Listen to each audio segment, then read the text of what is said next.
stage. No, sorry. All right, let's get started. All right, hello again. For those of you who don't know me, my name is John Fleming. For those of you who know me, my name is still John Fleming.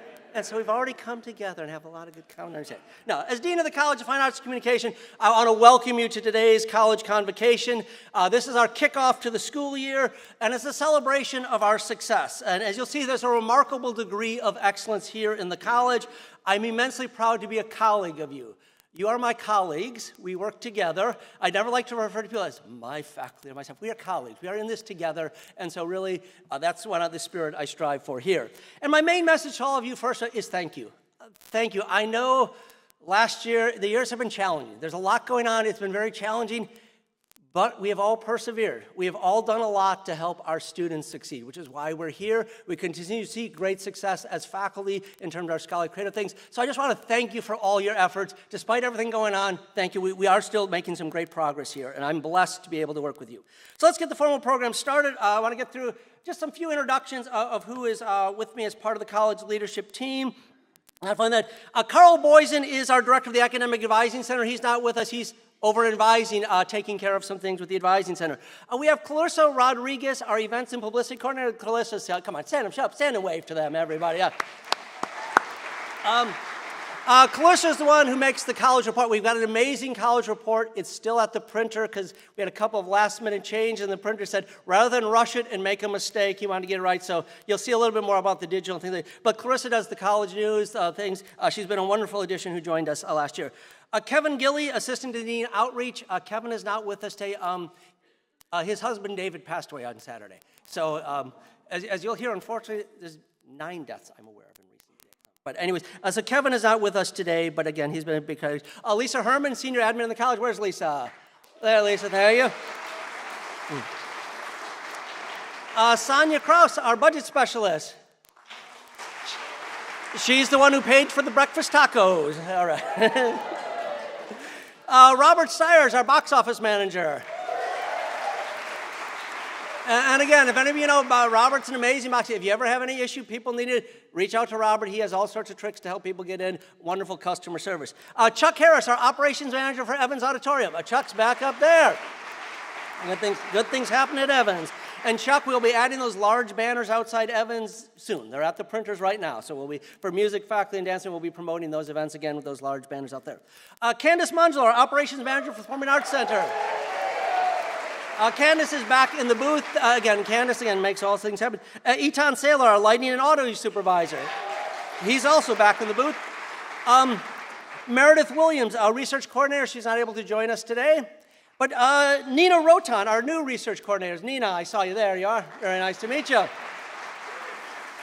And then they'll be moving off to Anlo Sepulveda is a digital video specialist. He had been assigned to the Dean's office in Live Oak Hall. We've moved Anlo over to be a staff member in the School of Theater, Dance, and Film.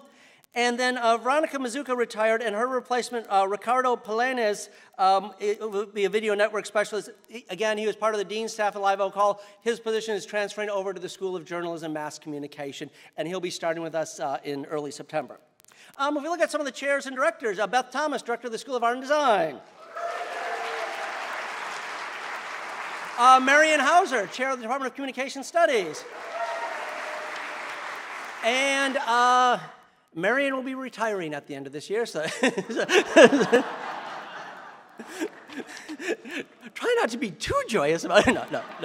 No. So I want to recognize and thank you right now, because again, you may not be at Convocation next year. You'll be invited back next year, but you may not. Judy Oscom, director of the School of Journalism and Mass Communication. Todd Sullivan, director of the School of Music. Sarah Maines, the director of the School of Theater, Dance, and Film. And yes, introduce her now as director of School of Theater, Dance, and Film, because last year she was still technically department chair at this time of theater. Lori Fluker, Associate Dean of Student Success and Curriculum. Joey Martin, our Associate Dean for Research and Faculty Development. And as I mentioned, I have a new Associate Dean, Daniel Carter, with Associate Dean for Data, Enrollment, and Infrastructure. And again, as I mentioned, Again, the university has more and more data, more and more new projects and initiatives. So Daniel is going to help me and help you with a lot of these different things. And you'll hear about some new committees that Daniel will be chairing for me at the college level and things like that. So welcome there. The Faculty Senate, it's in flux, but Lynn Ledbetter, our longtime chair of the Faculty Senate, was just reelected to the Faculty Senate. Where is Lynn?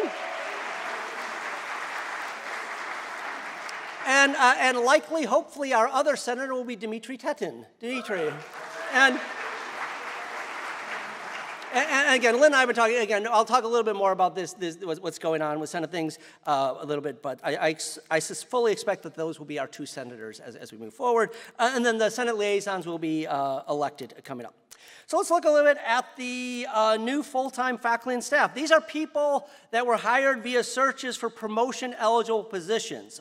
And then we also have numerous other new colleagues who are here on one-year positions that could lead into longer-term positions. So right now, I'm just going to introduce those who were hired via these searches for these promotion-eligible. Again, many other good new people with us as well for this year. But from the School of Art and Design, Adam, and if you could stand and wave, because again, people usually don't like to, but every now and later on, wait, who do you talk to?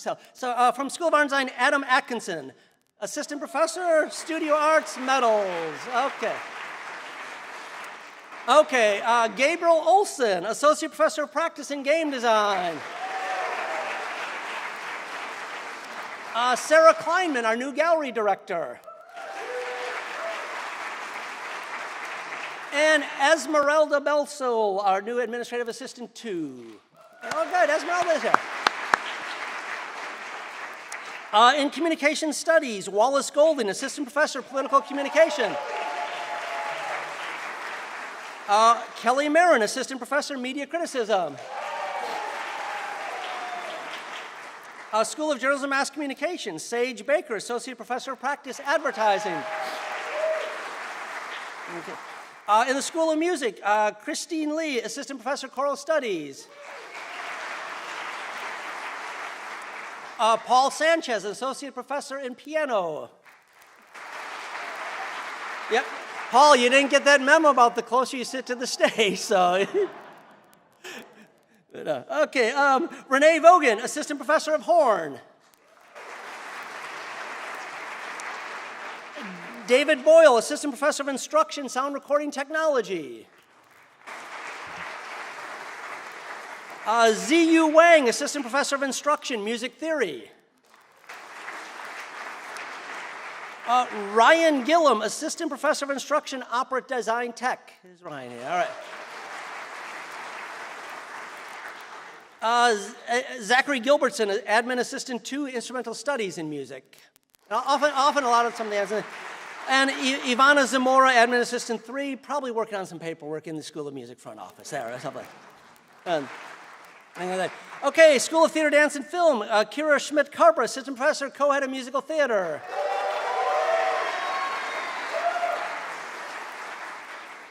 Sachin Mundigande, Assistant Professor of Film. Sachin, I was going to introduce you to some people. Okay.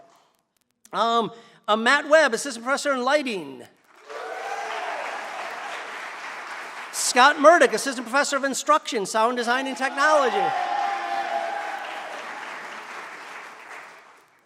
Luis Diaz, Digital Video Specialist. And Reina Briones, Administrative Assistant 2. I've already introduced Sonia and Clarissa. You're kind of the new list here in the college report, but I just introduced two of you. And Nina, I've already introduced. And then we have a bunch of new academic advisors. They are still over in the advising center. Samantha Booth, Madison Earp, Rachel Luna, Naomi Wolseley, Joel Jolson, and Lucas Garcia. And I want to thank all of them because the advising center, again, with all the record enrollments you keep hearing about, it's advisors who are helping them get through the system and do it all. And there's going to be they're doing a whole new shakeup to advising, that they're dissolving the first-year advising center, the PACE Center, moving those advisors into the different colleges. So this is going to be a big transition year, and the advising center is carrying a lot of weight to make all of these things happen here. And so for all those new faculty happen, again, also those of you who are joining us on newer appointments, 1 year, temporary, other things like that, that may continue on here beyond this one. To all of you, a sincere welcome. I've always said that I believe the most important resource we have is the human resource. That who we hire, who we retain, those are the biggest decisions they make. They dictate what we can and cannot do.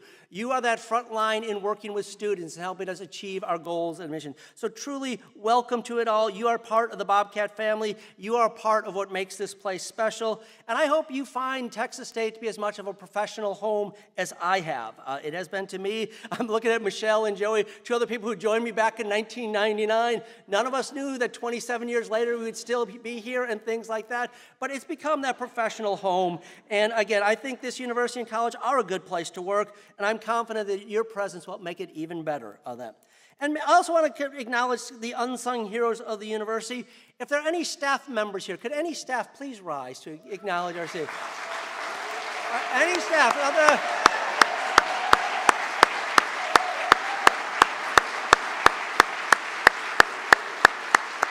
Yeah.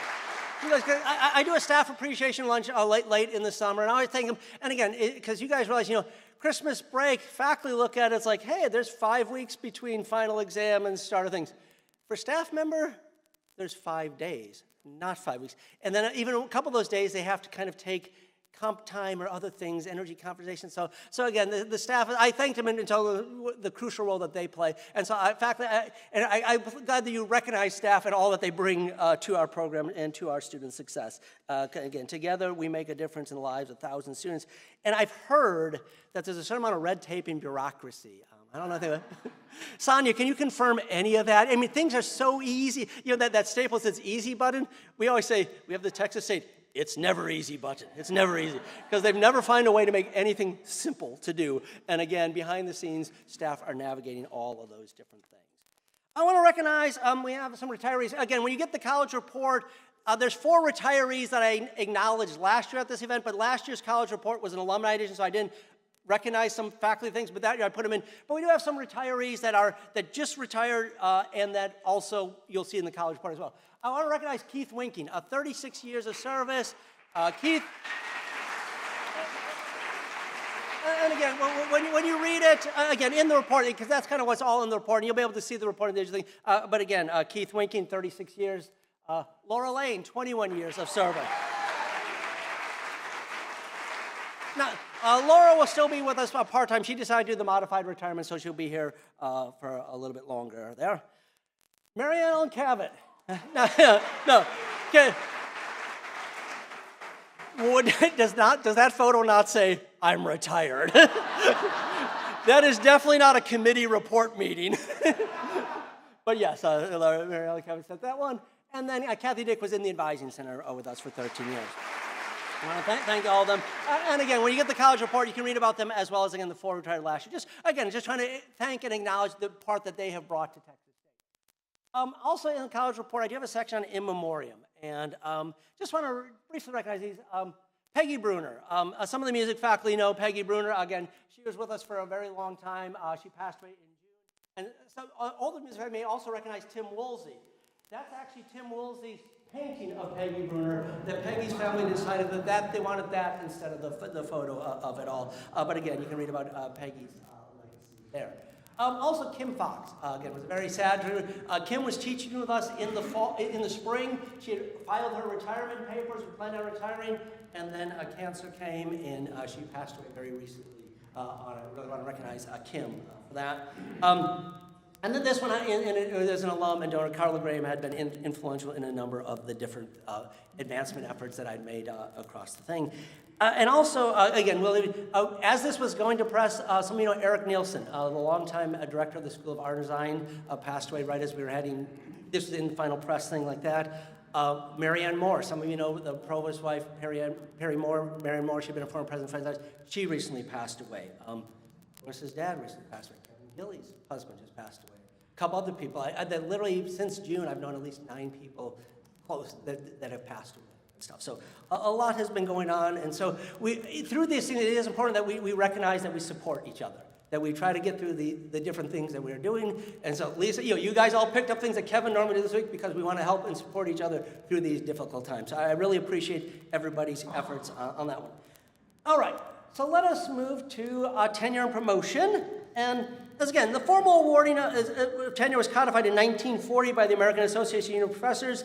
Again, the scholarly creative expectations have continued to rise here at Texas State, mirroring Texas State's own rise in national recognition. We're in R2, we're about to become an R1. And so the faculty of earned tenure and or promotion reflect those standards. So I want to recognize these faculty, and you'll come forward to receive something.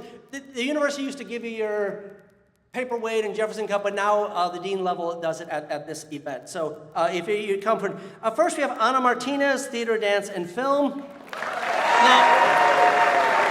Now, Sarah, I have to, Ana is not able to attend today, but we have a strict attendance policy. So you're going to have to tell her she may have to reapply for tenure next year. I'm kidding. Okay, no. So I do have honest there, but Sarah, I can give you an honest thing after this thing. Next, we have Manashila Pakarel from Communication Studies. Manu. Oh, Manu, are you here? No, come on up. I got something for you. You got to come on up. And then Melissa, this is the start photos. Let's see, Manu. Yep, yes, I got one that has your name on it.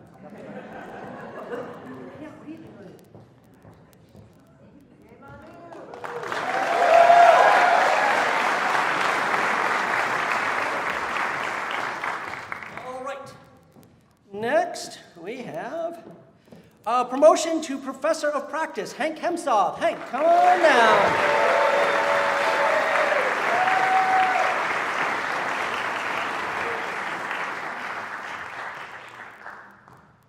You get the Jefferson Cup. What you put in it is up to you. I would sit in the back. I know.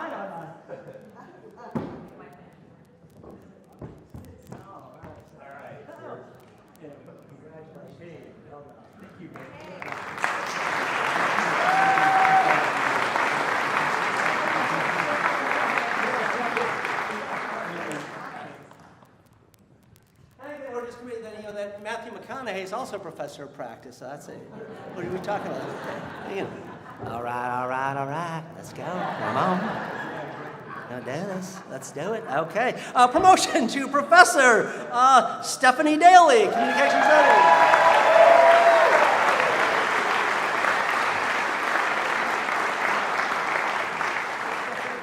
And Joey, thanks for writing the names in big letters on the box.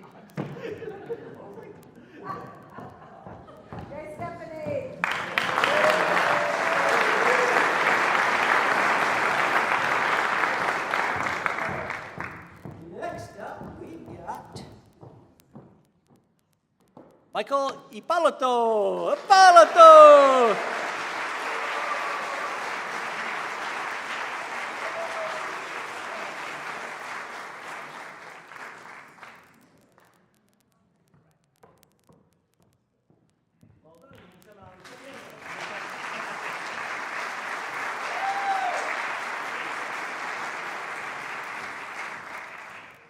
Okay, and next, promotion and actually tenure at the same time, Mr. Jack Smith. It's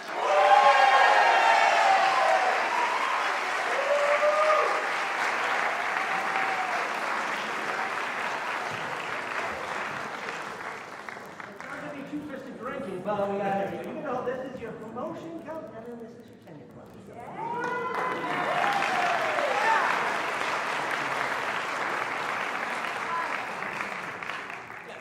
Because Jack had arrived with us as an associate professor without tenure, and so we ended up putting both up at the same time and stuff like that. So that's why he's got the daily double on that one. And then we have Ames Asbel. Ames.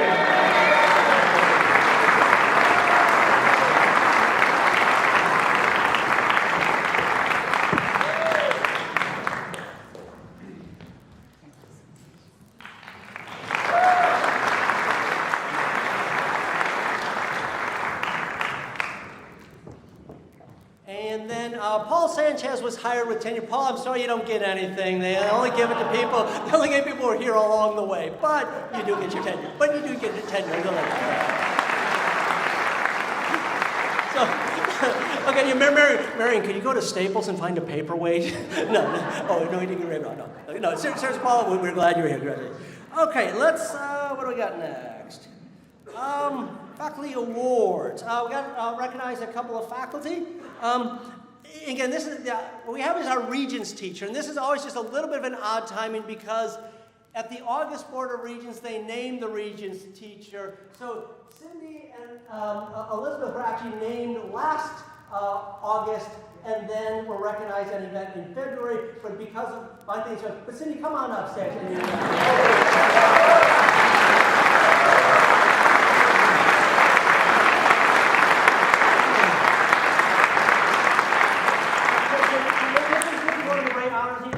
And again, and then they recognized Cindy at a February Board of Regents meeting and stuff like that. But I just want to be able to recognize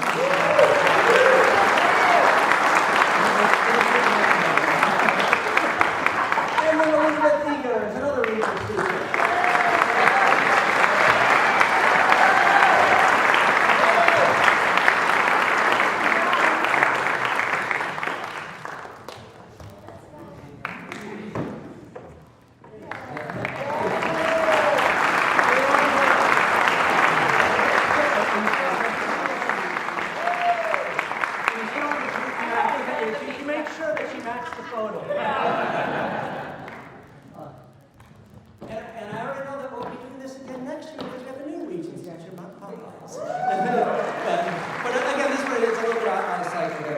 And what's interesting is in 2018 that the Texas University system created that Regents Teacher Award. And since 2018 to the present, they've awarded 28 faculty from across the system. 15 of the 24 are from Texas State, and 7 out of those 15 are from the College of Fine Arts and Communication.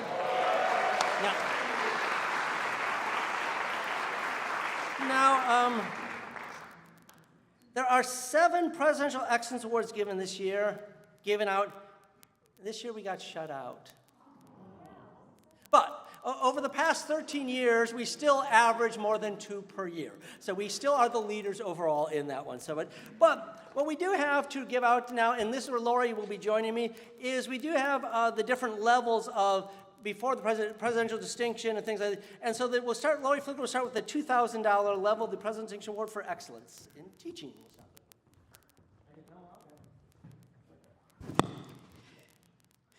The Presidential Distinction Award for Excellence in Teaching for Journalism and Mass Communication, Clay Craig.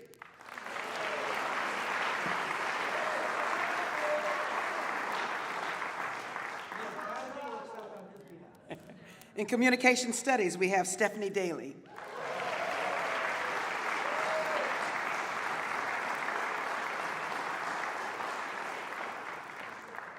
And recipients, you'll stay on stage. We'll do a group photo at the end of everybody for the distinction.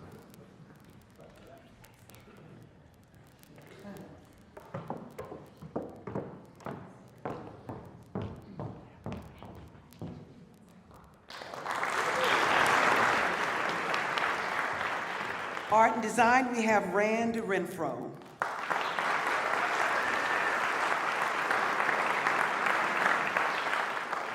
And in Journalism and Mass Communication, we have Sarah Shields.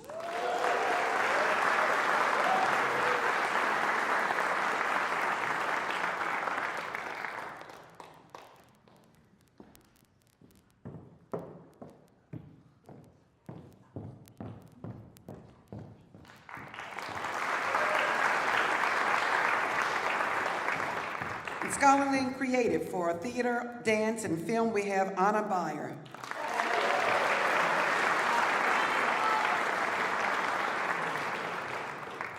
Art and Design, we have Erina Dugan.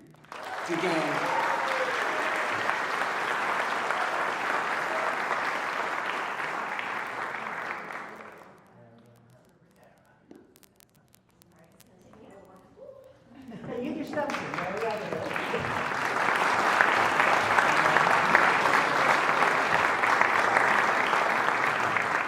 From theater, dance, and film, we have Jonathan Pattawell.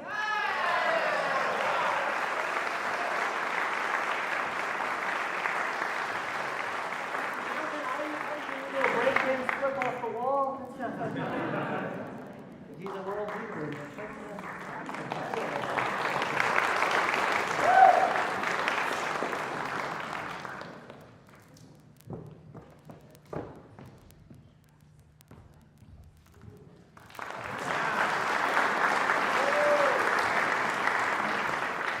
Journalism and Mass Communication, we have Nicole Stewart.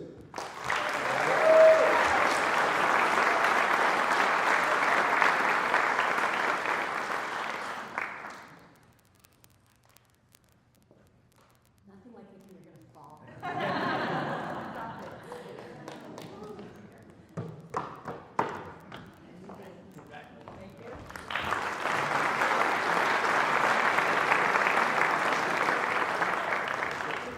For service and music, we have Ames Asbell.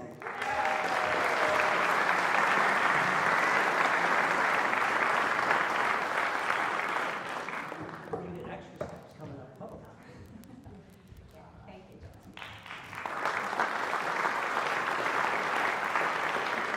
From Communication Studies, we have Ann Burnett.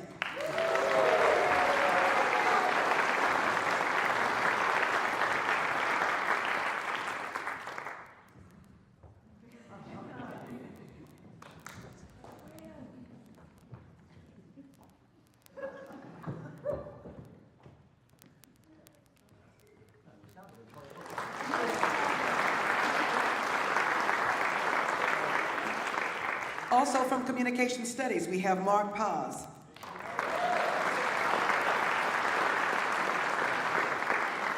And from Journalism and Mass Communication, we have Paul Villagran.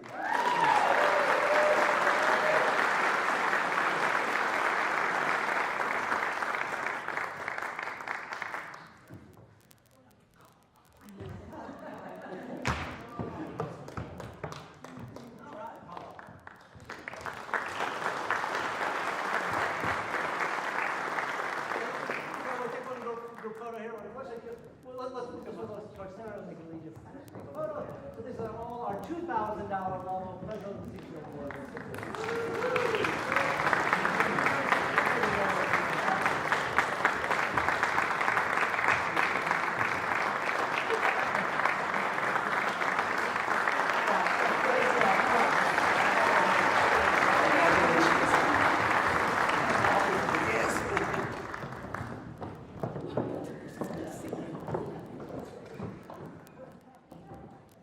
The College Achievement Awards, we're in teaching. We have from Theater, Dance, and Film, Casey Seitz Brown.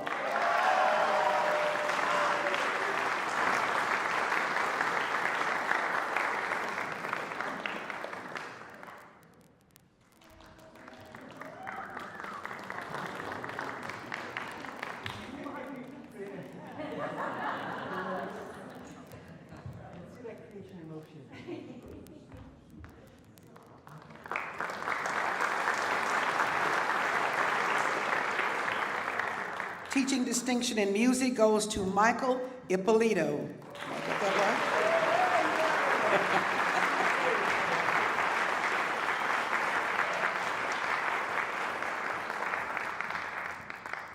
I hear we'll be doing one of your compositions this fall. Are we doing a composition of yours this fall? Or in the spring? In the spring. All right, okay.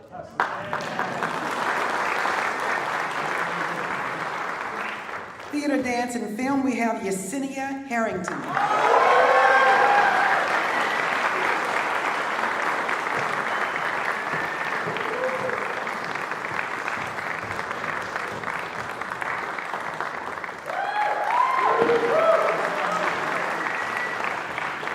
And in Communication Studies, we have Nikki Saldivar Hodgson.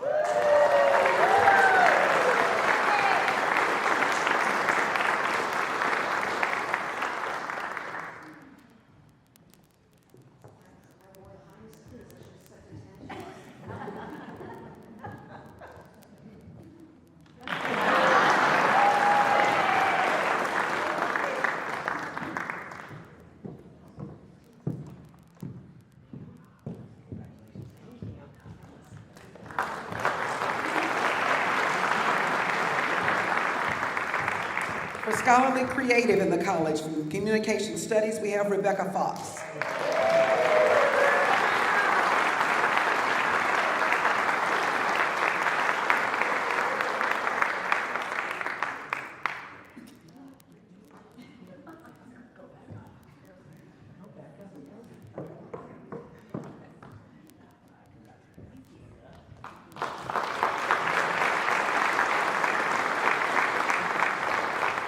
From Journalism and Mass Communication, what a year, Priska Dondo.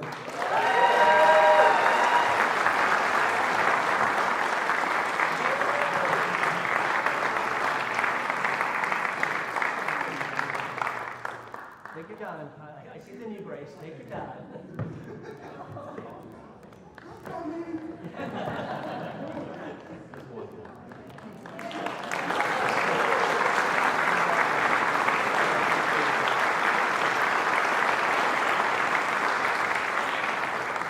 From Art and Design, Kevin Jenkins.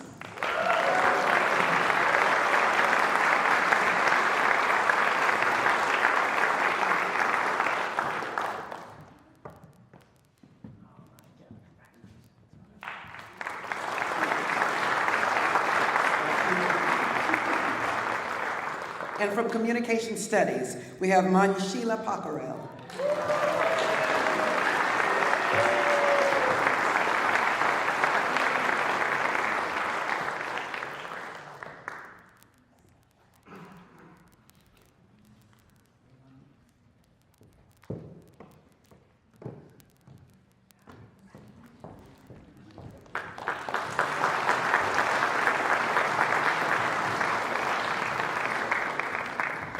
And the Service Award from Journalism and Mass Communication, Jenny Bushhorn.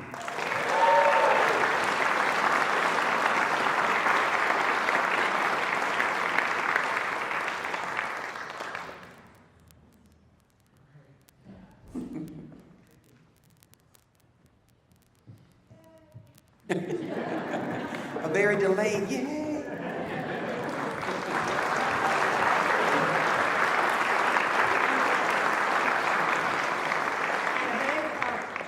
Matthew McConaughey one year for one of the awards in Austin. From Art and Design, we have Adeti Perez de Miles.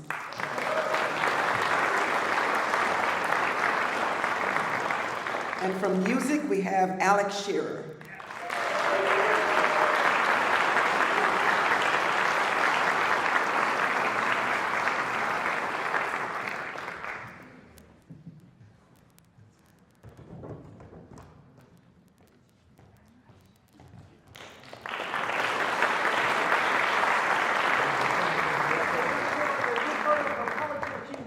$1,000 winner.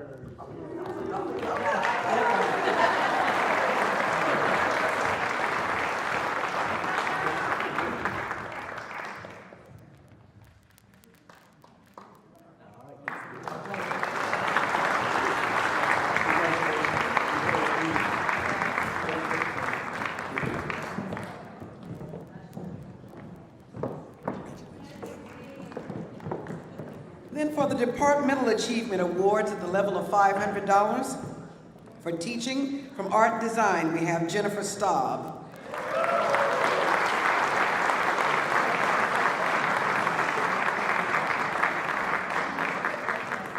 Marissa, your designs are much better than the ones at the university. Much better.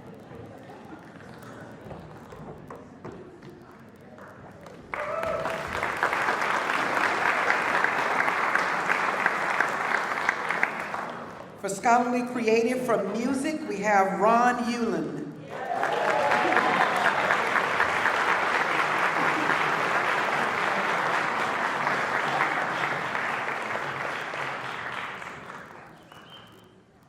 Sing us a song as you come down the aisle.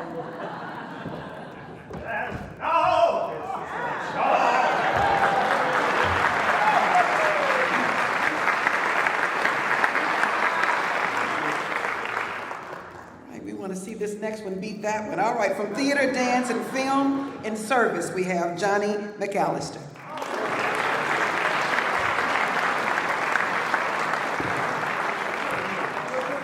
You just intimidated him.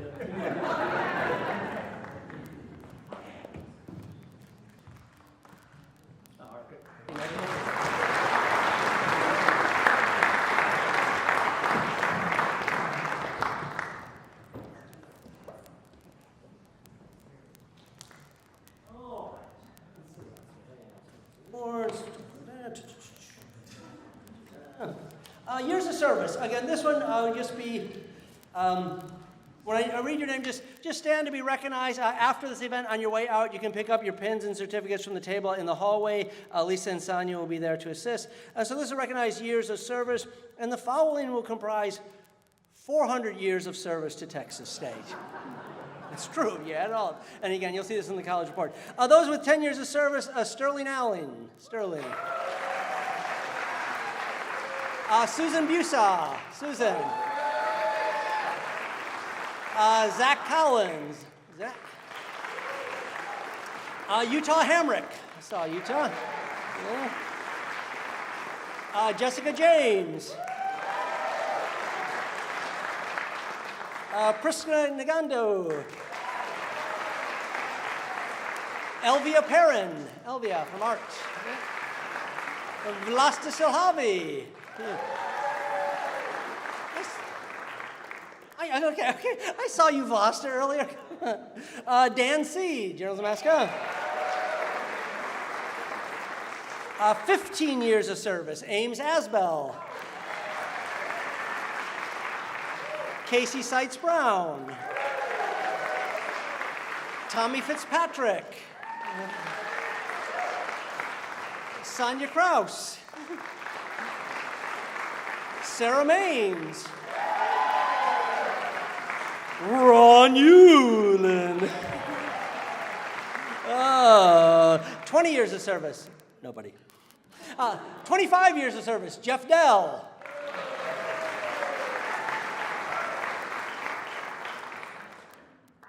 30 years of service. Maureen Keeley. Raul Rodriguez. And Holly Sterling.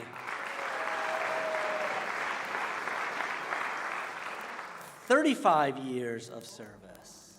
Wayne Kramer. Bill Meek. And Michelle Ortegon.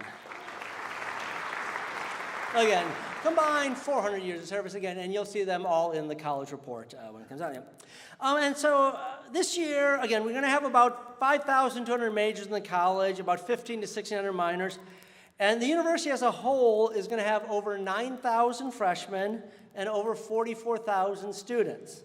And before we move on, recognize the group. So we have the 5,000 plus majors, but each year we also educate over 10,000 non-majors via Intro to Fine Arts and Fundamentals of Communication. If any 2313 instructors, please stand to be recognized. 2313 instructors. All right, thank you. Yeah. And last year we had 64 sections of 2313 with almost 7,000 students in it. And again, it's an important part of what I do, that we expose students to the arts. We help develop the future generation of art appreciators. And so again, I want to thank you for the role you play in the college and helping provide a well-rounded university education. COM 1310, could COM 1310 instructors stand to be recognized?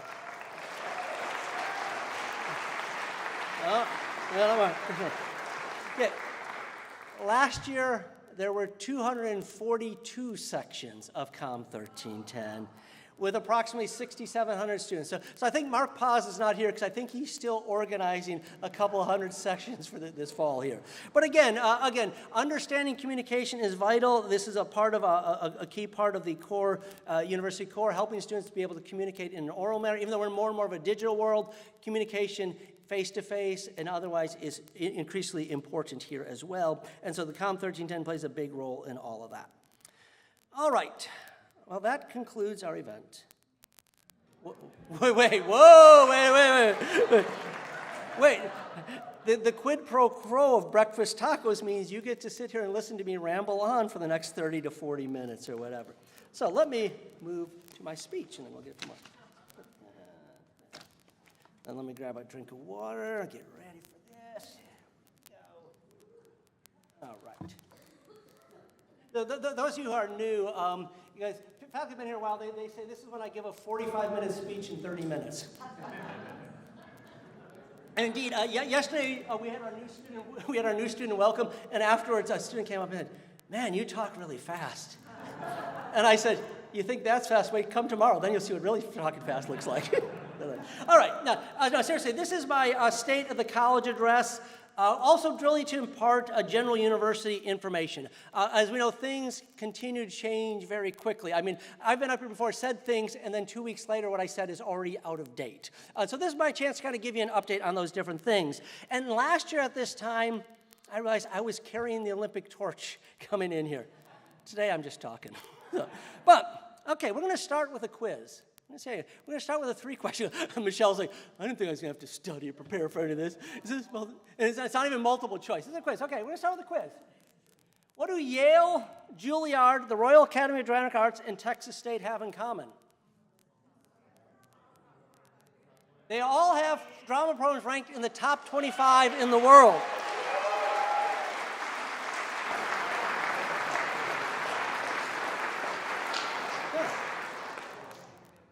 So, what do the University of Texas, SMU, TCU, University of Houston, Texas Tech, University of Minnesota, University of North Carolina have in common?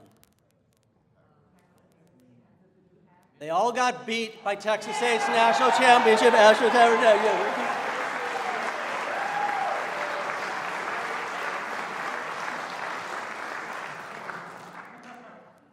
So, what do Harvard, University of Texas, TCU, University of Houston, University of Texas San Antonio have in common? They all got beat by Texas State's Mariachi Throne.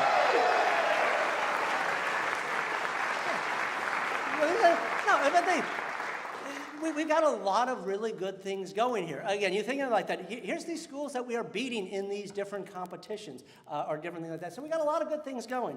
In fact, you might think of us as the College of Champions. Well, I said, we're moving to the Pac-12 in sports. We used to call ourselves the Conference of Champions. So as you'll see, I put we're the College of Champions here. Last year's college report focused on alumni. This year's college report returns to its traditional approach. And again, I labeled it, this is the college report cover. This is the Champions edition of it. That's the QR code. It is live there. I will send you the digital copy later today. And then, again, the print copies will be coming in soon. But this, again, it's this Champions edition. There are some stories on these different national winning. There's a story on the advertising winning it. There's a story on theater students winning national championships at the Kennedy Center. A story on mariachi's many different wins. A story on comm design, often being one of the most recognized programs at the Graphics New Talent. A story on debate and the different national competitions that they've won both as teams and as individuals.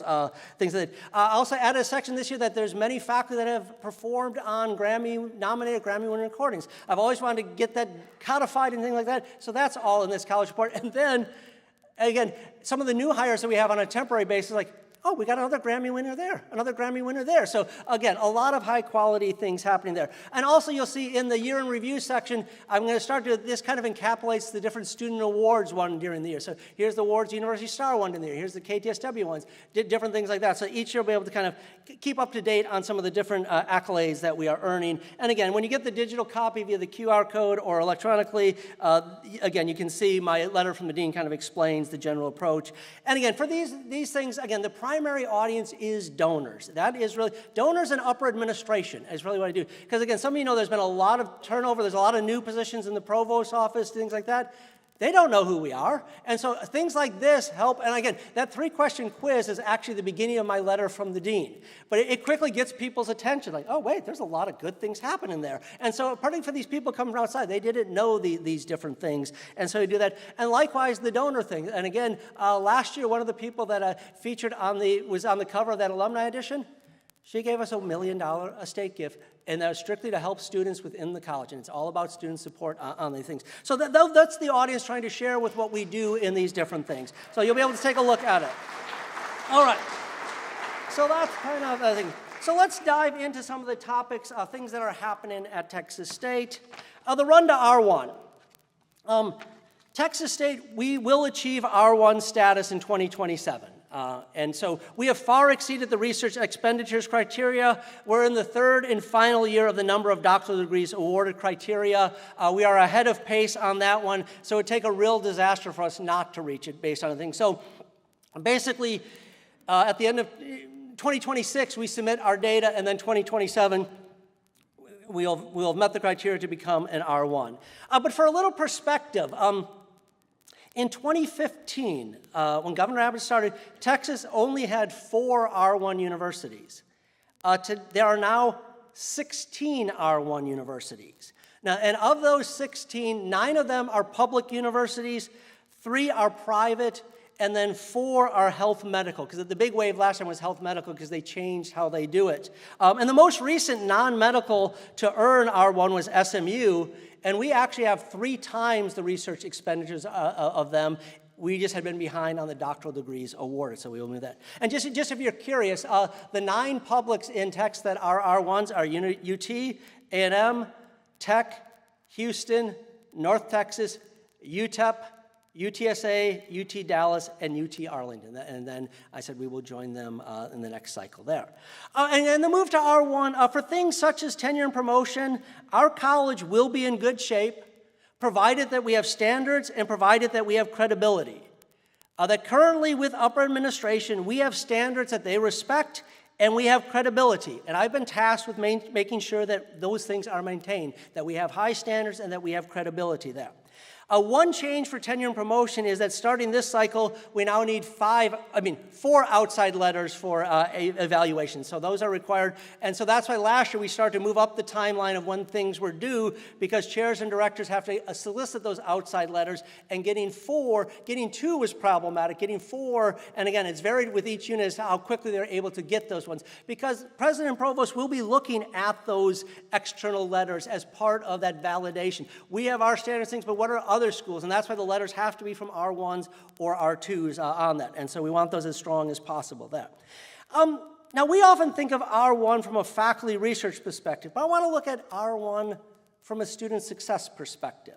So I want to look at retention and graduation rates. And this gets a little dense, but I want to kind of show you of where we were last year and where we are this year. And I put this year in quotes because data is always a year behind. And I'll explain a little bit where we're likely at right now for this thing. But if we look at it, because I went through this last year, because this is going to be the big push at the university is retention and graduation rate. As president, he was spoken to new faculty the other day. He says the run to R1 and student success were his 2 big pillars academically. R1's basically going to be done. So student success is something that we're going to continue to ramp up. And a lot of those new hires in the provost's office are really aimed at retention and things like that. What can we do to move these things forward? So last year, the university had been 77.5. The university got up to 80.1. Right now, we're actually probably at about 81.3, 81.4 is what the university will be at when they report it later this fall. Some progress there. In the college, we were at 83. This past year, 82. We've traditionally been that 82, 83. Well, this year, we will be hitting the 85%. We briefly got to 86 a couple of weeks and then fell back down to 85 because every night students were enrolled and then they unenrolled. And so we'll be hovering in that 85 to 86% range for us as a college. Now, we started to look at it from departments. Art and design was at 78.6. And now they're at 80.2. This year, I do not know where departments are. I said the college I know will be at 85% roughly. I do not know where each department will be at because those data they don't have for us yet. And that, again, I probably won't get till October, maybe November and stuff like that. But just to kind of see where we're at, tracking, COM 79.7, boom, bumped up quite a bit there. Journalism, mass comm, and then I think you're just kind of holding steady there. Music, 83.2, 78.6, and then theater, dance, and film, and that. So you can kind of see just where your unit has been, and then I want to look at, because the other thing, as chairs and directors know, that when we do those learning outcomes, there's 2 administrative outcomes. Now every unit will be reporting and tracking their retention and their graduation rates. And then part of one of the new positions, Andrew Hamilton, not Alexander Hamilton as I always want to call him, Andrew Hamilton is student success. Part of his job will be helping us get into the weeds on retention numbers. What are the reasons that our students are not being retained? Is it financial? Is it something else? What are the different things? And because behind the scenes they've been doing things to try to ones that they know to intervene and try to make some cases there. So our goal is to consistently be 85% above in the college. And again, this year we will finally hit the 85. And typically right now, us in business are the two leaders at Texas State. We're the two that are typically at 85, 86. So we want to be annually at 85 plus. And again, this year we should hit it, things like that. Now, what's interesting is, what does retention look like at R2s and R1s? And I said, hey, what's an R1 like? So I actually got this data late last spring. The R2, because currently in R2, the R2 average is 70% in Texas. The national R2 average is 78. Typically, Texas State has been 78. So typically, we have performed like an R2. Now, the challenge is to perform like an R1. The Texas average is 84%. The national average is 87%. And so we as a college are hitting that Texas R1 average. And I think, again, we've always been 83, 82, so I think we'll be comfortably maintain that one. Our ultimate goal will be to move up to, as a college at least, to that national R1 average closer to the 87. So we've done well in retention. Now, graduation rates is where we really need to kind of focus a little bit more. And partly also with Andrew, right now retention is tracked freshman to sophomore. Partly with Andrew, they want to more fully track sophomore to junior. Where are we losing people between the retention and the graduation on it? And so we're going to look at four-year graduation rates. University 36.2, 37. This year, the university will probably be at 39 and stuff like that. So let's look in the college. We're at 43. We've always been above the university. And again, 43. I don't know where exactly we'll be. I do know we probably had a record number of degrees awarded this past year, and how it will translate to 4, 5, 6, 8, and 12-year graduation rates, I don't know, and stuff like that. No, I know somebody who's been here 12 years and okay, I graduated. They come to our degrees awarded. So that's where we're at as a college. So we're well above the university on that. Now, by department, art and design went down quite a bit. 26 is something we definitely want to work on there. Comm studies, very high. And down, dipped a little bit there. We'll see if it bounces back this year. JMC, kind of consistently there. Music, bumped a little bit, all right. Film, and then that one. So that's kind of the four-year graduation. I used to do 4, 5, and 6. The university and nationally only do 4 and 6. So I dropped that.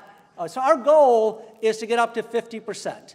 Can we get up to 50% on a four-year graduation? We're at 43.2. I'm hoping we're a little bit higher this year with a record number of degrees awarded, but that's to strive to get to a 50% four-year graduation rate. And that's going to be something we're going to have to work hard at to get to. If we look at 6-year, university, 56, 55 on it. Again, I don't know where we're going to be exactly. College, 67, very good. Down a little bit there, and again, it may bounce back up. But again, this is one where we're well above the university on that. By department, art, 61, 55. So again, at least we're above the university on those ones. Comm, but then is there, and JMC, 76, very well done. 71, music, 60, then down a little bit, and then that. And so ultimately, our goal is we want to get consistently to 70% on the 6-year graduation rate. And that's still, and again, think of that 6 years, that's still a C minus. Not really, no, sorry, this is, but on the other hand, we can achieve this. We can get there. And again, if we're at 67.7, again, this is something that we can get to. 4 years, we got to push harder on. 6 year, I think we can get to. I was curious to what this meant nationally. R2 Texas average is 24, 6-year is 43. R2 national, 35, 56. And again, so Texas State has kind of mapped to those R2 metrics. So typically, things like that, we've kind of mapped to those R2. If you look at the R1 Texas average, it goes up, and it goes up. And then, again, nationally is where things are much higher. So again, if we look at it from our college, we're already at the R1 average. For 4-year, we're basically there with the 6-year innings as a college, we're there.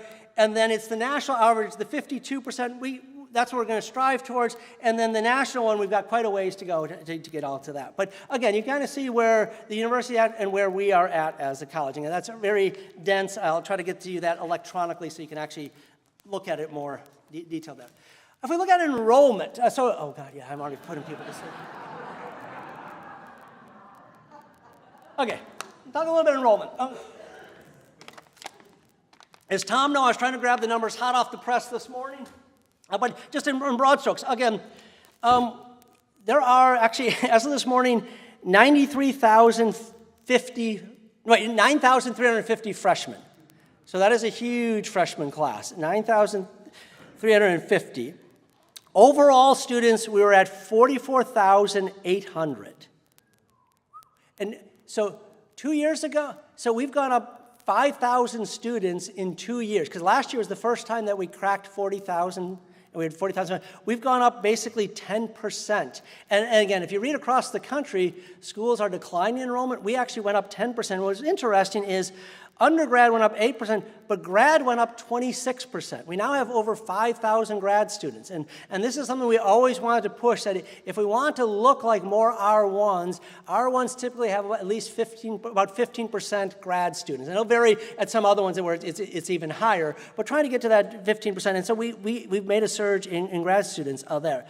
And SCH is how we're funded is up basically 10%. So that is a very good thing on that side of things. Round Rock's at about 2,700.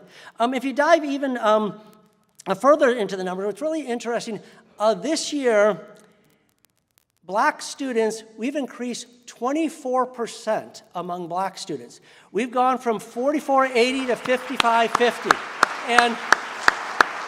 And in raw numbers, we have 1,070 more black students. And in raw numbers, that is the largest increase of any demographic that the university tracks there. And so this is, again, the mission. So that was very exciting to see that. International students. 2 years ago, we were at 950. Last year, we were at 1,450. This year, we're over 2,000 international students, which was a big goal. And again, we weren't sure where we were going to end up with everything going on federally and things like that. And a couple cases, again, I've been working with grad in areas like a couple of our students will be deferring to the spring because of late issues with visa and stuff like that. But again, that was a push the university made and has done that. In our college, we'll have, again, about 5,160. One odd part is we are actually the only college to decline in enrollment this year, despite the 10% increase. And they consider it flat. We're down less than a percentage point. We were 5,200 something to 5,160. So the university is not worried about it.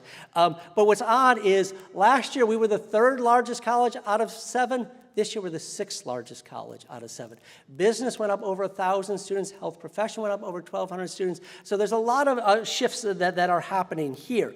And of that 5,160, freshmen in transfer, we have 1,140 new freshmen in transfer, plus about 80 new grad students. And that's almost the double number of new grad students. So we've also made the push. But if you think about it, that we'll have about 1,200 new students in our college. So again, first impressions matter, and trying to be welcoming, trying to be helping them will be important. And some of it, again, we got a high first-gen population, high Pell Grant eligibility, and again, the challenges and confusion that new students may face. And new faculty heard this story but our president, Kelly Danvers, he explained when he was a first-gen student, when he went to class, he got a schedule, he had an MWF schedule, so he went to his Monday, Wednesday, Friday class, and had a TR schedule. So he went to his Thursday class. And into the class partway through, like, what did I miss? You want a professor? He goes, am I missing anything? He goes, yeah, you missed the Tuesday class. I have TR. No, T stood for Tuesday, R stood for Thursday. And again, we know that. We take it for granted. But he goes, how the hell was I? Things that we take for granted, they might be able to take for granted. Similarly, Candace Hastings, again, she works up, in fact, she'd been in school at her undergrad. She was going into her 3rd year of school. She had 60-plus credits. And then all of a sudden, she couldn't register. She said, why can't I register? And this is back in the day, she said, you pulled out the book and looked at everything. She goes, Candace, you need to have a major. She said, what's a major? She was just taking a bunch of college classes, And after the thing, and then she said, well, what do I have the most credits of? English. She goes, I'm an English major. No, but the point here is, there's things that we take for granted our acronyms and things like that. So we want to create a welcoming, compassionate environment. Things we want to try to help these students succeed at these things. And one thing, so that's very important there. Now the other thing is, you have seen that whole thing that the president, his goal is 50,000 students. It was freaking out a lot of people. But if you dive into the numbers a little bit more, is trying to verify where those 50,000 are. And in theory, it's about 40,000 on this campus, up to 10,000 in Round Rock, and then that AOP, that Texas A Global. Right now, we have 1,750 students in that AOP, that virtual university I told you about. And I'm willing to bet in 2 years' time, we'll be between 4,000 and 5,000 in that. So again, part of that move to 50,000, 2,500, 3,000 of those should be in that online thing. And how many will end up in Round Rock, we don't know on that. But the AOP will happen. And again, on the flip side, on some of those, a lot of those are master's programs where they're only there for a year or two. So there will be a thing. But I definitely think that will happen along the way. And ultimately with that, the freshman class, the 9,000 freshman class, what happened is they're originally hoping to get about 9,000, and then they started to calculate, it could be anywhere between 8,800 and 9,400. And they thought there'd be some headwinds from UT's Bigger Promise program, from the free ACC and other things. Again, we end up at that high side of, what I say, 93 something, I forgot what, 9350. Next year they want to do a little bit small. Ultimately, they want a freshman class of 10,000. They want to try to do it a little bit slower next year, partly because we need more on-campus housing. We just opened a 1,000-bed dorm, and we're about to build a 1,500-bed dorm. That will break on, but it won't be open to the fall of 2027. And so they want to try to slow it down a little bit. But on the other hand, this year we discovered, even though we tried to be a little bit cautious, Texas State got over 64,000 applications across all the platforms. So again, we are in demand. So it's going to be a little while to get there and stuff like that. Some people are trying to aggressively push quicker, and so we will see. But the challenge will be to see how many we can get up into the Round Rock campus, some online, and then again, this campus we're kind of reaching some capacity and stuff like that. We'll see that. But anyway, so that's a little bit on enrollment. Again, just a lot going on there. New degrees, just as some people may or not aware, we have kind of new or newish degrees in the college. Just so you're aware of, our BFA in art education is now a standalone degree. This will also allow us to better track which ones are art ed versus studio art and different things like that. Our BFA acting for stage and screen is now also a standalone degree. Our BFA in cinematic arts is now a standalone degree. And what I mean, these used to be concentrations, but even something like film, that cinematic arts, it was like, well, how many of your freshmen are film? Right now, I can't tell you because they're just coded this way. And so that degree was just approved very recently along that one. Our Master's in Music Education is now mostly taught online, and that we'll be expanding and really expanding the reach of that program. And that one is outside of the AOP is Accelerated Online Program. That's the Texas A Global. That's the 8-week courses. Master's of Music and Education is outside of that system there. Via AOP, we have new online degree options, a BA in Communication Studies, a BS in Mass Comm, and our brand new degree is the MA in Strategic Communication, which is that partnership between Comm Studies and JMC.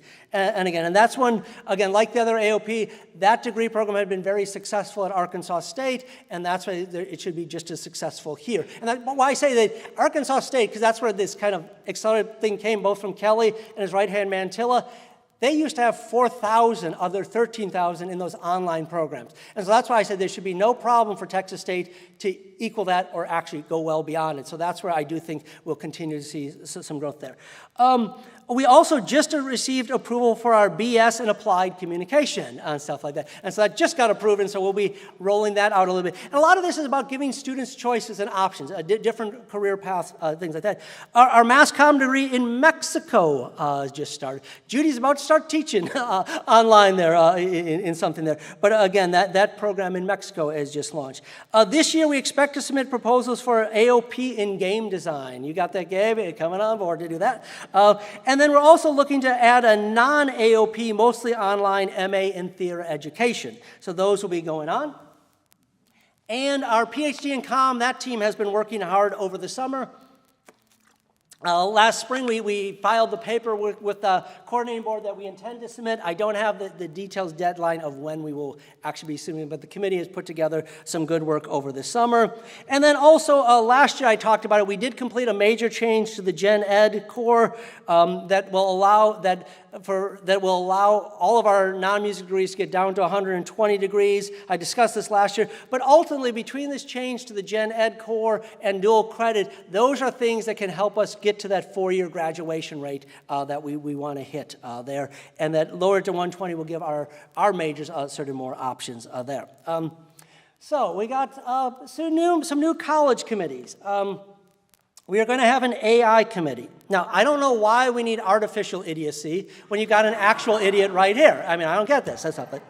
No, we are going to add an AI committee at the college level. Daniel Carter will be leading that one. And this is really going to be about, you'll have a rep from each department, and this is really going to be about sharing best practices, how are you using it in your college, and to provide help to faculty. Because I know some units are doing some good trainings for faculty to incorporate AI, others not. Others are just scared and afraid, things like that. So we want this committee to kind of help organize these things together. No, because actually, again, Deans, we had a meeting with the president the other day, and Dean of Business and other brought up that one of the things is employment for college grads is actually, of grads, their unemployment level is a little bit higher. And which of them are because AI has replaced them, and other ones, which ones do the students not have certain AI skills? And I know there's very different views on AI among faculty, but it's the way of the world. It is here now, and so it's more about us figuring out how do we help students use it. I mean, there's, as Daniel and I have talked about, there's the Faculty Coalition that's concerned about AI and cheating, and we can address that in certain ways, and then how do we teach students to use AI? And again, the provost had just sent out an email the other day that in your syllabus you need to have sort of your AI policy, and he broke it down into 3 different types, strictly banned, limited, full, whatever, and stuff like that. So you need to have those figured out because, again, it will come into play some of the academic dishonesty cases that I deal with and other things like that. But so we want this committee to kind of help share best practices among colleges with units in the college. How are things going? And then can we provide some trainings and workshops, different things like that will come into play. The other new committee is going to be around Coursera and micro-credentials. The university signed a new contract with both Coursera and Grammarly on it. And so John Zemickley was part of a committee last year at the university level that put forward some sort of recommendation related to micro-credentials and some of the things offered through Coursera. I got to look at what that recommendation was. We have a new AVP for academic innovation, and Jorge, when he was at Texas Women's, he created their entire micro-credentials badging thing. And again, Daniel Carter will be chairing that committee for me. Each of you have a rep. And again, it will vary from department to department how that is used, because some are like, what is this talking about? But there are more of these resources that are coming into play, and how do we, where appropriate, incorporate them into classes. We may not incorporate them into private lessons, but there are certain things, maybe in comm design or others, where some of the Coursera modules and JMC, different things can come into play. And so this is for Daniel and others to try to work on this. So where is it appropriate for us to work on micro-credentials, Coursera, AI, things like that. And again, Daniel's going to be my point person, then you'll each have a rep from the department. Searches. Our goal for tenure track search is to have the ads posted by or around September 15th. It's coming up, but we want to try to get our searches for tenure track positions posted by or around September 15th, definitely by the end of the month, because we want to make sure that we get a chance at our best candidate. Searches are confidential. This is important to keep in mind. Once the search starts, it is confidential. We are not to be discussing candidates and things like that. They are confidential for this committee. And again, the process, the search committee makes a rec, PC makes a rec, the chair or director makes a rec, and then the dean makes the final decision on the hire there. And next week, our college council is finalizing search process guidelines. And so we've got this thing in place to just kind of help, because again, we realize there's a lot of search committees and things, and some people aren't familiar with what the process, what the goal is of each step along the way. So Joey has been working very hard to develop a guideline thing. Our college council reviewed it once. We want to look at it one more time next week. And so by the, very soon, for anybody on the search committee, you'll have kind of these guidelines. Let's try to walk you through what are we trying to achieve at each step of the search process, and what is that process that goes into all of those different things. And then personnel committees. Traditionally, in most units, and again, it's varied a little bit, in most units, the Personnel Committee has strictly been tenured faculty. As the university made that move to faculty of instruction and things like that, they were trying to develop, the university was trying to develop a personnel committee policy, but when Debbie Thorne left, it fell apart. It never got finalized. Yet, when they created the promotion policy for non-tenure line and things like that, it talked about having non-tenure line people in on it. So as a college, over the summer, one of our 2 college leadership retreats, we codified the personnel committee in the colleges that each unit, PC, may include up to 4 non-tenure line faculty, 2 at the instruction rank, 2 at the practice rank. And so for at each rank, 1 faculty member will be elected by faculty at that rank, and 1 faculty member will be appointed by the chair or director. So we can add up to 2 at the instruction rank, add up to 2 at the practice rank, 1 elected, 1 appointed for each of those things. And it will vary what they can vote on. Like again, the non-tenure line people are not voting on tenure and promotion. But there are different rights and responsibilities that will come into it, that will come into the evaluation of instruction rank, of practice rank, of promotion, and different things like that. So that's a little bit of a change that we've put together related to personnel committees. Oh, look at that, baby. Look at that leaf. He's getting off the ground big. A couple of things. Again, moving along. Grades. All grades need to be in Canvas. Most people are already using Canvas, but all grades need to be in Canvas, and this is for 2 very important reasons. One, it's so students know where they stand. A student can go in and know where they stand, and it's also, I'd say, it's also that we have access should anything happen to the instructor. Because I've had it before where suddenly somebody went on medical leave or things like that, and it's not. What do we do? And so we needed so students know where they and then we need to access the instruction and/or grade appeals, or sometimes there's actions that occur after the faculty has left the university, and I may get a grade appeal in it. And if they're gone, okay, but I can actually get access to Canvas and things like that. So we have to have grades in Canvas and on it. And faculty need to enter some type of grade by week 4. Need to enter some type of grade. This is that type of early alert. The university mandated it last year for gen ed classes. And what's interesting is, typically for freshmen at the end of their first semester, 20% were on academic probation. 20% had lower than a 2.0. Via the early grade alert and some other interventions, it lowered to about 16.5%, which is still high, but when you have a 9,000 freshman class, those percentage points are adding into quite a number of students. And so we've reduced that thing. But instead of just freshmen, this entering grades by week 4 will apply to all students. And grades need to be up to date by midterm. 8 weeks is October 20th. The withdrawal date is October 27th. And so you need to have some grades, and because typically the week 4 grades may just be something minor like a quiz or a minor assignment, whereas by 8 weeks you've had a major exam, a major paper, whatever, and so you need to have it updated there so students understand. One, maybe do they need to decide whether they want to withdraw from the class by the October 27th, and also just in general to deserve to know where they stand. Because I'll tell you, probably one of the biggest complaints I've heard from students is, it's November and I have no idea where I stand in the class. It's November and I have no idea. And this is why I think it's sometimes to think of the golden rule.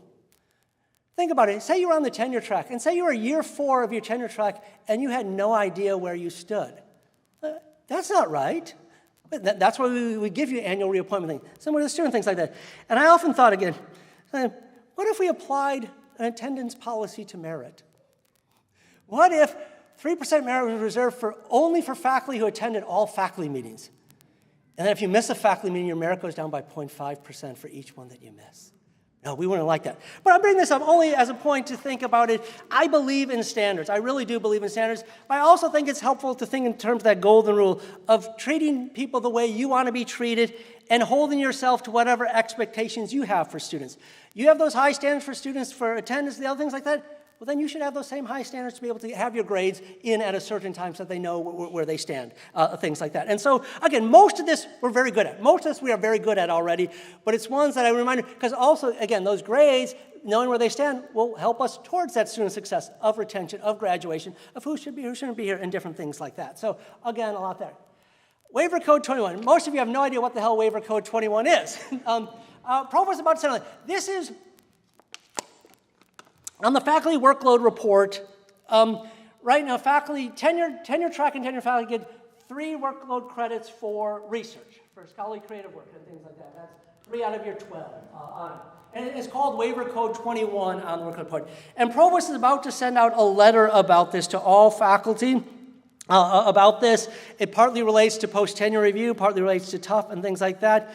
What's going to change, again, for chairs and directors is on that workload report, that Waiver Code 21, it's not going to automatically be added for tenured faculty. And when they enter it in, chairs and directors are going to have to enter in what the hell you did to earn that thing and something. So they're going to have, it's going to be more work on chairs and directors for that.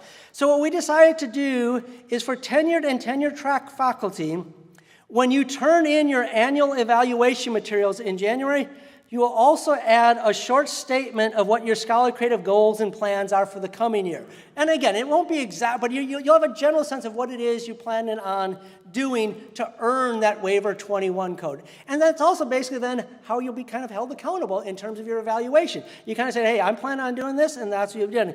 And part of it is, again, with that post-tenure review law that was passed last year, is we have to evaluate faculty in scholarly, creative, research, teaching, things like that. And if you fail to meet in any one category, that triggers the post-tenure review process. It's a little bit more detailed on that. And so the university wants to be able to track those things, and it also means that there are some late career faculty that may decide that they want to do a 4-4 instead of teaching or research. So they may want to do that thing like that. And so that way, this waiver code, when we try to justify what tenure, and again, most of our tenured faculty, it's not been an issue, but there are departments where tenured faculty who are getting the waiver code 21 have not published anything in years, and yet the junior faculty member who's publishing 3 articles a year and the tenured are getting the exact same workload release. One is doing it and one is not. And so this is trying to put that into place. But as I said, so some late career faculty may want to do a 4-4 instead of things. And again, there is no shame in that. Full faculty that teach for can make very strong contributions. Historically, we've had some great impact from tenured faculty who opted for higher teaching loads. Our electronic media was held on the back of Ray Niekamp and Tim England, who decided, scholarly creative really wasn't what I do. And so they really carried a very vibrant, robust program with that thing. And anybody who's over in Live Oak Hall, that's partly because Richard Sodders in theater decided he got to the point where he really didn't want to do these things like that. He devoted himself to a 4-4 teaching, really developing the film program. Film program took off, and ultimately the university recognized it. And so there are so many ways you can contribute beyond this thing, and that literally Live Oak is partly because a faculty member said, you know what, I think I can make a stronger contribution through the teaching and the development of this than I can in terms of that thing. So again, Provost, I've seen a draft of the letter. It's going out to all faculty probably next week. And again, somebody may not fully understand, but that's what it's talking about, is trying to justify it. And so what I'm working with chairs and directors is the mechanism for you just to put a short statement when you turn in your annual eval, what it is you plan on doing the next year for that Waiver Code 21, for that scholarly creative activity there. Okay. Legislature. SB 37. The big thing that's been out is articles about faculty senate. And Lynn and I have talked quite a bit about this. Some of the articles that have been printed about faculty senate have not been completely accurate about it. This was a legislative thing that we did have to temporarily dissolve our faculty senate because senates now have to be approved by the Board of Regents. And just as a little backstory, partly what happened here is last legislative session, the Senate Bill 17 that was about DI-related stuff, well, UT's faculty senate basically said, we're not going to listen to it. We're going to do what we want, or something like that. The legislature came back saying, you think you're not going to do what you want? So that bill was originally created just to deal with faculty senates and stuff like that. Unfortunately, then they added all these other things onto it.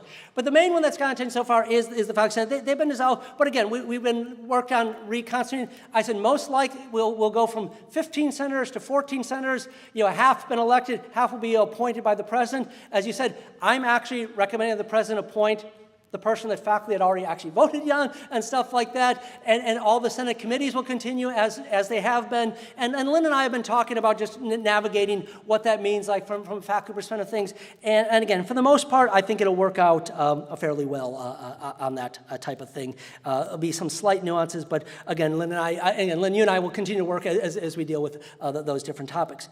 Now, a big thing that did get added after that was about boards of regents looking at gen ed curriculum, looking at gen ed syllabi, again, looking for the D word and some other things. That is still being looked at. Our system and our provosts are still looking at how that is going to be handled on that. And what's interesting is basically that Senate Bill 37 partly gave a lot more authority to Board of Regents. And here I may be naive, but my sense is that our Texas system Board of Regents is not going to be one prone to be a very activist board. I could be wrong about that.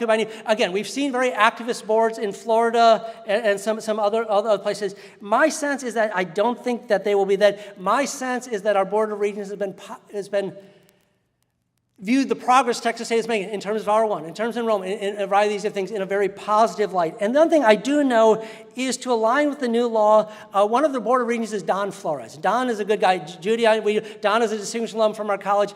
And I was talking to Don recently, and Don has been tasked with writing the new rules and regulations for the Board of Regents as they roll into it. And he and I were talking about something. I said, hey, Don, are you ready to do this? All these things. He's like, no, we don't. So the law partly made Board of Regents potentially into a full-time job, and none of them are in it for the full-time job. And so Don is tasked with writing the rules and regs and stuff like that. So I don't know exactly how it's all going to play out. So most of Senate Bill 37 is a little bit up in the air. We're still waiting for, and it's odd because it goes into effect September 1. But again, we just had a meeting earlier this week, and Provost said we're still looking at Provost, System Office, and different things like that. And even there's oddities like tracking retention by ethnicity. We actually still do those reports for our Texas State System Office. We can't do it in our learning outcomes, but we're still tracking for our system office over here. So there's some oddities that we're still kind of sorting through along the way. There is a thing that also did drag attention out of the legislature related to remote work. For staff, it's going to be fine. Staff is going to stay exactly as it is. Staff, because there's been some concern that basically whatever we're doing is in compliance with it. What they are looking at a little bit is faculty related to remote work. And partly I talked about this last year, that both the legislature and the university are stressing this more. Now what's different is if you read some of the articles, like community colleges, we're going to mandate that faculty be in office on campus 30 to 40 hours a week. That's strictly a community college. That is not what the university is looking at, because the university recognizes we have research and other responsibilities like that. But what President and legislature talked about is kind of what I talked about a little about last year, that presence is important, that human interaction is important, that connectivity is stronger in person. It's important to develop that shared culture. And so the university is potentially looking at, based on the law, some type of where you live policy, and that they want faculty to be here, but they also have been very careful to say that there will be a process for applying for exceptions for the provost to review on it. And again, because it got into a lot of nuances, whether it's a fully online program, so there's a lot of different nuances. So I can't tell you the details, because there are going to be some variances.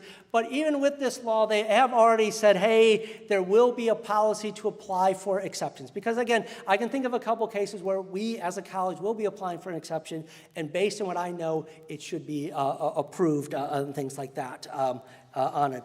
So I'm not, again, we're going to get a little bit more guidance on that one there. And again, unfortunately, I was hoping to tell you a little bit more, but literally last Tuesday, we all okay, we're still flying a little bit blind. And again, a lot of those things, the Board of Regents doesn't meet till November, so we'll partly see some of that thing. Senate Bill 17 is, again, the one that the last legislative session did relate to DI. Again, there is, again, severe scrutiny of anything considered DEI. As dean, again, I had to sign an affidavit of here's all the things that we are doing related to make sure we're in compliance. This year, chairs and directors got a 3-page form, I believe it was, of 30 different things to verify that you are doing this. Are you in compliance? If you're not in compliance, what are you doing along things like that? And so there continues to be a a word search. Literally they'll do word searches on different things like that. So there are things that are continuing on related to that. Again, our Black and Latino Playwrights Celebration is now the New American Play Festival. On the other hand, one of the plays is by a African-American writer that deals with race things. The other one is actually by a white playwright, but it actually deals with immigration and ICE, and it probably is as politically, socially sensitive as anything else we would have done in that slot and stuff like that. And so with these different things, I've been working with chairs and directors to navigate how we make this, to be in compliance with the law. Then again, at the same point, when you hear all that, we're up 1,000 students in Black students. So again, there is something that we are doing here, and we're up 700-800 in Hispanic students. And we're 43% Hispanic, 40% white. We have more Hispanic students. So with all these laws, I got to be careful what I say because this is being recorded. But I'm saying is we are going to be compliant with the law.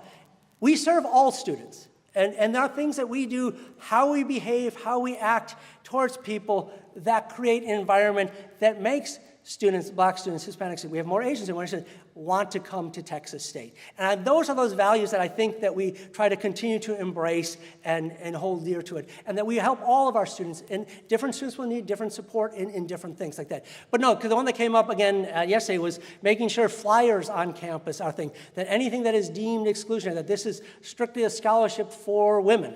I cannot promote that, But, there's different things. So there's certain things that we had to make sure these flyers were in compliance and things like that. And at the same time, again, there's a lot of things that we are doing that create an environment that help all of our students succeed. And again, I think we are a bit of a place that, again, that has that higher percentage than UT, than A&M, and things like that. So again, we had some different things. Now, budget was actually a good thing. And again, I won't have too much longer on this, but again, I want to make sure.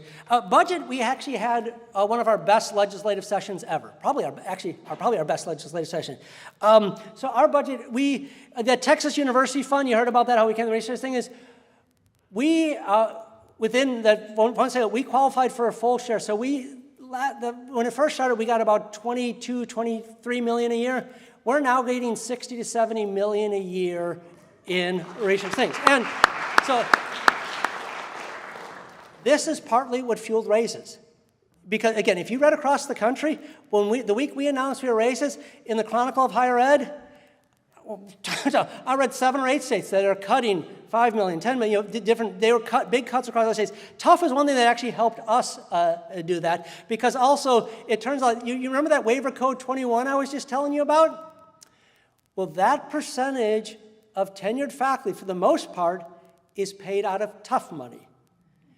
This is partly why we have to show that you're actually doing research with that waiver code 21. Both the post-tenure and this one are why we do it. Because if you're not doing research, then we'll move that tenure one off it and things. But so getting 670 million a year has been it. HEAF is what supports renovation on campus. Every 10 years, that budget goes up 50%. This was the cycle, we went up 50%. So we used to get about, off the top of my head, 37 million a year towards renovation. Now we'll be getting 55 million a year towards renovations and things like that. So that was a big increase there. The faculty of instruction, again, that second round of faculty of instruction got promoted to full last year. Remember, you got a 7% thing this year. That other 7% went into effect this year. So you got those raises. And again, we were able to do those raises versus many other universities. Making budget cuts and laying people off. We've hired more people. We haven't laid anybody off. Yeah. The challenge on this kind of going forward is we used to increase budgets by raising tuition and fees. Governor, again, put another 2-year freeze on raising tuition and fees. And it applies to fees, because I was trying to do something creative that got shut down. No, because it was a fee. I had this cool fee idea and everything like that, and Eric Algo, chief financier, said, I'd love to do it, but we can't, even though it's just adding $1 fee to student credit, because it's a blanket freeze on tuition freeze. So the challenge on this one is, how do you give raises? We all want raises. We all like raises. How do you give raises if you're capped on the tuition fees? There's 2 ways, growth and efficiency. And so this is why we're always hesitant about how much growth we can handle. But we want raises, so that's where we want to get some growth. And that's why I said I feel fortunate. We were the one college that did not grow this year, yet we still got raises like everybody else, because that's we're all in this together. So it's that growth and that efficiency. And that's why also the president wants to grow some of those online things. That gives some of the revenue that we need. Tough helped us on this other thing. And I know some people were upset, the summer budget and how faculty moved to proration of teaching and stuff like that. Well, it turns out by being more efficient on that, university saved a little over $2 million on it, teaching the same number of students. And why is that important? To do merit raise across the board, it's about $6 million. It's actually a little bit more now than that. So like a third of paying for those raises came from just by being a little bit more efficient and saying rather than allowing a class to go forward with 5 students, it has to be this higher threshold. And so again, it's been some challenge, but that's why the university is also trying to get ahead of some of these things. Because you always hear about the enrollment cliff and all these other things, and so the university is trying to get ahead of that, some through the growth. We won't have the same cliff the other ones have, some through the growth, and that was trying to get some of the larger classes now before potential freshman classes drop off, and then trying to figure out where are the ways that we can be a little bit more efficient on that. At the same time, as I mentioned to you, the university was supposed to move to that RCM budget model. That is on pause. But at the same point, they're trying to use some of the RCM principles to go into it. But again, it varies. It keeps changing year to year. And what I have to present, what I have to get back, literally keeps changing year to year on some of those things. But the long and short of it is that overall, we are in a Texas State is in good shape budget-wise. The president wants to be able to continue to give raises. And even I was asking Eric Algo right before, texting before this, going, hey, we have to submit a balanced budget to the Board of Regents, and by system rules, we have to assume flat enrollment. Well, we went up 10%. And then Eric said, well, we cheat a little bit. We plug in some reserves to meet with some of these things. Because the president told us, he goes, when he put forward the raises, he didn't know all the data. He goes, I gambled a little bit that our enrollment would hit closer to what I thought we would, and different things like that. So, so there's things behind the scenes that we are in a much healthier shape than many other universities and states like that. A couple other changes. Ooh, BB's not in that photo. That's a photo from 1986 when I was in a study abroad, and that's my shoe when I was 20 years old, and that's Stonehenge. This is well before digital cameras and Photoshop and other things like that. There are some changes to the REP and the President's Awards. Those President Excellence Awards, I'll be wrapping this up. One is good, one is not as good. The Presidential Excellence Awards, they're going to be very few levels that have that cash prize. They're going to continue to do the $5,000 level. And then, as deans, we're talking about what do we feel we could support of these other ones on it. And we're getting closer as deans to consensus. As deans, we're trying to do it consistently across the, so it's not if you're a faculty in this and things like that. So we're getting closer to what that will be. And you will know it later this semester well before you have to decide to apply for that thing. So REP, that's things. Now, REP is very good. REP funding is doubling. And this is from Kelly Caulfield. Here's our rep. The funding is about to double this year for REPs. This year and beyond, there'll be $900,000 available in Research Enhancement Program awards. And the way we're structuring that on the University Committee with Mike Blanda should mean a lot more projects get funded. And so, again, there should be a lot more REP funding out there. And Kelly will be working with you and the C3 and just to figure out how this is going to work. Because I had heard rumors about it, but Kelly, your email was the first time I actually got kind of a little bit of the not the details, but what's going to happen on that. So again, there'll be and again, this is also part of that research emphasis, having that tough money, and so things like that. So finally, you've heard about coffee with Kelly. Well, I'm going to offer you donuts with the dean and juice with John. Yes, and sir. Now, so I'm waiting for a couple of things on my items to solidify them. I'm supposed to go with the president to Mexico sometime, and one other thing is I need those days to firm before I offer. But you see, you can have donuts with the dean, and that part of the meeting is we talk about official business, or you can have juice with John, where we just talk about fun, non-university related.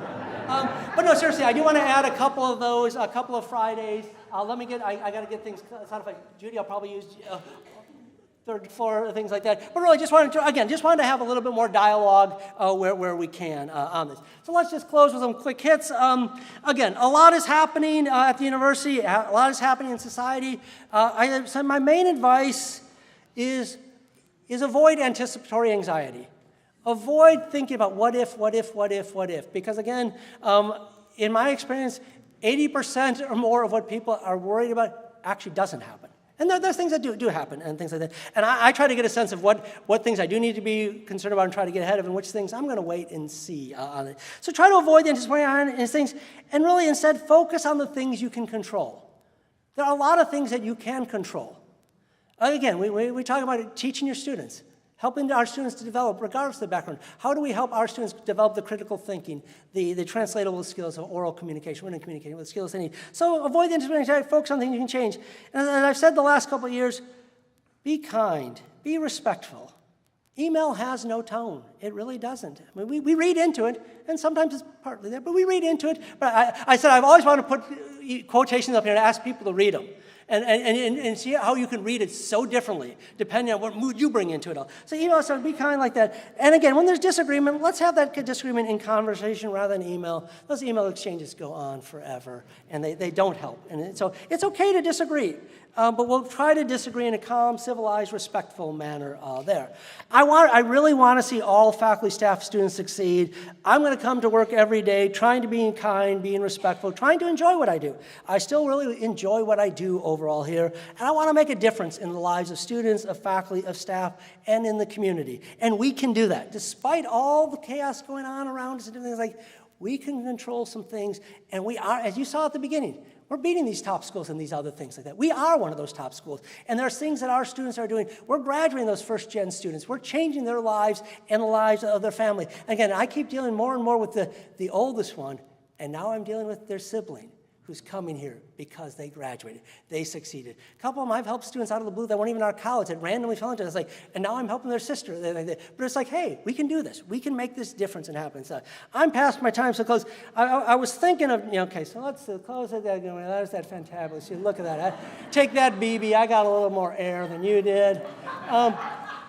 I keep saying I want to do another group photo, but again, I'm well past time. So instead of the group photo there, so for the new faculty, remember, when it's a success, we did it. When things don't work out, it's the damn dean's fault. Remember that. So again, thank you all for being valued members. Thank you. You are a great group of people. I'm so glad, so proud. That's it. So again, thank you very much. Let's have a wonderful year.